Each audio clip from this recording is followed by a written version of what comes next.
kabajamtoota daawwattoota fi har'a seenaa bareedduu takka seenaa ajaa'ibaa isin himuuf deema.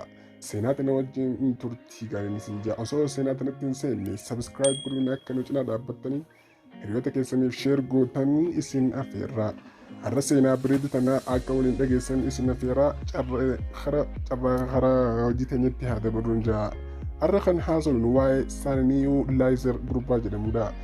Lammii Taanzaaniyaa halkan tokkotti miiliyoonera ta'edha. Gurbaan kun gurbuma asirratti agartan kana seenaa isaa gabaabumaan kan isin dubbista. Lammiin Taanzaaniyaa albuuda baasuun hojjetu erga albuuda Taanzaaniyaatti jedhamu biyyattii isa guddaa ta'e argatee booda halkan tokkotti miiliyoonera ta'edha. Albuuda kiiloo 15 ta'u kan argate Saniyuu Laayizer ministeera albuuda biyyattii irraa doolaara miiliyoona 3.4 argateera. Abbaa ijoollee 30 olii kan ta'e Laayizer bor kabaja guddaa qabaanne jechuun BBC'tti himeera. Albuudni Taanzaaniyaatti kaaba Taanzaaniyaa qofatti kan argamu yoo ta'u faaya hojjechuuf fayyada. Addunyaa keessatti albuuda gatii jabeessaa fi salphaatti hin argamne yoo ta'u qorataan jiyoolojii biyyattii tokko waggaa 20 keessatti albuudni kun dhumuu danda'a jechuun tilmaama. Dhagaan gatii jabeessi kun bifa magariisa, saddisaa fi cuquliisaan argamuu mala.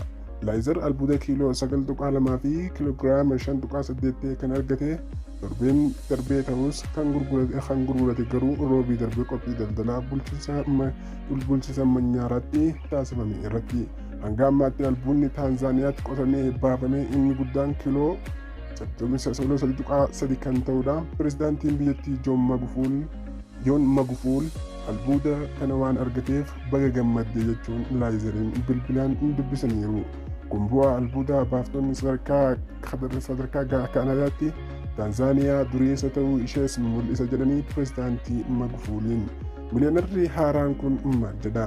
Laayizer ganna 52 haadha manaa 4 kan qabu yoo ta'u saangota isaa keessaa tokko kabaja kanaaf akka qalu ni dubbata.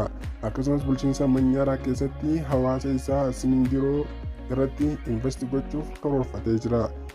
Lammiileen mormitoota mana barumsaa fi gamoo gabaa ijaaruun barbaada. Mana barnoota kana naannoo mana kootti ijaaruu fedha. Naannoo kana namootiin harka qalleeyyiin ijoollee isaanii mana barnootatti erguu hin dandeenye jiru. Ani nama baratee miti garuu wantoonni beekumsaan akka deemu nan fedha. Kanaaf ijoolleen kun daldala karaa barnootaan akka gaggeessan barbaada. Wanti uumame kun haala jireenya isaa akka itti geeddaree fi kanaafis loon isaa akkuma 200 ta'uun kunuunsuu akka itti fufu dubbata. Qabeenya haaraa waan argateef eegumsa addaa akka hin barbaachisnes hima. As eegumsi ga'aan jira, rakkoon hin jiru. Halkaniyyuu akka garaa koo ba'ee deemuu nan danda'a. Albuuda baastonni gadaanoo akka Laayizer albuuda akka Taanzaaniyaatti baasuuf eeyyamni mootummaa isaan barbaachisa ta'us garuu naannolee warshaa albuuda baasan gurguddoon jiranitti namoonni karaa seeraan alaa albuuda baasan ni jiru. Bara 2007tti buufata albuuda Meerilaanii Manyaaraatti argamuu fi addunyaa keessatti madda Taanzaaniyaatti tokkicha jedhamee yaadamutti dallaan kiiloomeetira 24 ta'u akka ijaaramuuf pirezidaantii Magufuuliin waraanaa biyyattii ajajanii turan. Waggaa tokko booda sababa dallaa kanaan galii buufata albuuda baasaa kana dabaluu isaan mootummaan gabaaseera. Qopheessitoota dhaggeeffattoota kiyyaa har'a wanni isiniif qopheessee akka itti gammaddan itti isin hawwaa. Waan daawwattaniif hedduu galatoomaa. Chaanaala keenya subscribe godhuudhaan akka hin irraanfanne isinidhama. Agan qophii biraatti walitti deebinutti